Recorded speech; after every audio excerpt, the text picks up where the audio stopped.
আসলাম আজকে এই মুহূর্তে গ্র্যান্ড ইন এইট কর্মচারীদের জন্য কিন্তু বিরাট একটা গুরুত্বপূর্ণ আপডেট নিয়ে। এইবার কিন্তু ভাস্করবাবু গ্র্যান্ড ইট কর্মচারীদের জন্য কিন্তু বড় আপডেট কিন্তু রাখলেন।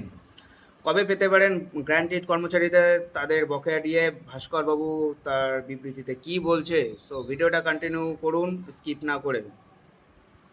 গ্র্যান্ড ইট কর্মচারীদের বকেয়া মর্গ ভাতা না, বকেয়া ডিএ নিয়ে বড় বার্তা দিলেন ভাস্করবাবু।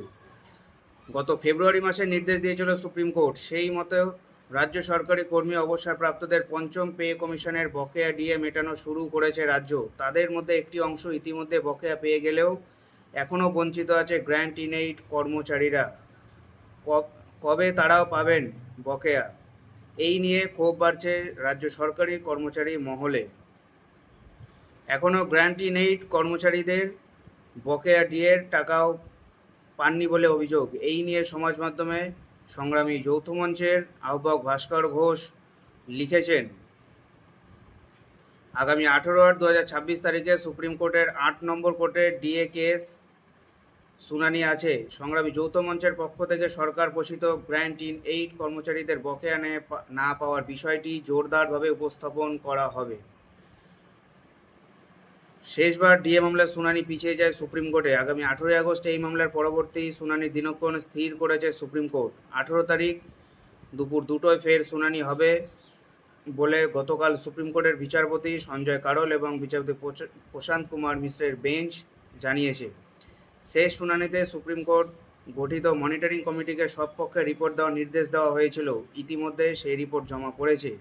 সেই রিপোর্ট দেখে পরবর্তী শুনানির দিন বিস্তারিত বক্তব্য রাখার সুযোগ পাবে বাদী ও বিবাদী উভয় পক্ষ। সেখানে সরকার পোষিত ক্ষেত্রের কর্মচারীরা বকেয়ার বিষয়টি তুলে ধরতে পারে সংগ্রামী যৌথ মঞ্চ। এছাড়া মূল মামলাকারী সংগঠন কনফেডারেশন অফ স্টেট গভর্নমেন্ট এমপ্লয়িজের একাধিকবার এই কর্মচারীদের বকেয়া না পাওয়ার বিষয়টি নিয়ে আওয়াজ তোলা হয়েছে। তারাও এই বিষয়টি নিয়ে সুপ্রিম কোর্টের দৃষ্টি আকর্ষণ করবে বলে মনে করা হচ্ছে। আগামী 18 আগস্ট ডিএ মামলার পরবর্তী শুনানি, এবং এই শুনানিতে কি হয় সেই দিকেই কিন্তু তাকিয়ে রয়েছে কর্মচারী মহল। এই দিকে কিন্তু কনফেডারেশন অফ স্টেট গভর্নমেন্ট এমপ্লয়িজের সম্পাদক মলয়বাবু তিনি কিন্তু অলরেডি কিন্তু বলেছেন যে গ্র্যান্ট ইন এইড কর্মচারীদের বকেয়া ডিএ কেন হচ্ছে না। দেন 14 আগস্টও কিন্তু একটা সরকারের সাথে মানে সরকার নবান্নের অর্থ সচিবের সাথে কিন্তু তাদের একটা মিটিং হয়েছিল। সেখানে কিন্তু অনেকগুলো দাবি রাখা হয়েছে। সরকারের থেকে কিন্তু এখনও কোনো সদুত্তর কিন্তু তারা কিন্তু পায়নি, অর্থাৎ জবাব হবে কোর্টে, জবাব হবে আইনের মাধ্যমে। তো আমি তাদের বলবো অপেক্ষা করুন, অবশ্যই সরকার দেবে। সরকারকে একটু সামলাতে দিন। নতুন সরকার, নতুনভাবে সব কিছু সেট আপ তৈরি হচ্ছে। সো এটাই হলো আজকেকার আপডেট। এরকম পাওয়ার জন্য অবশ্যই চ্যানেলটা সাবস্ক্রাইব করুন। নমস্কার।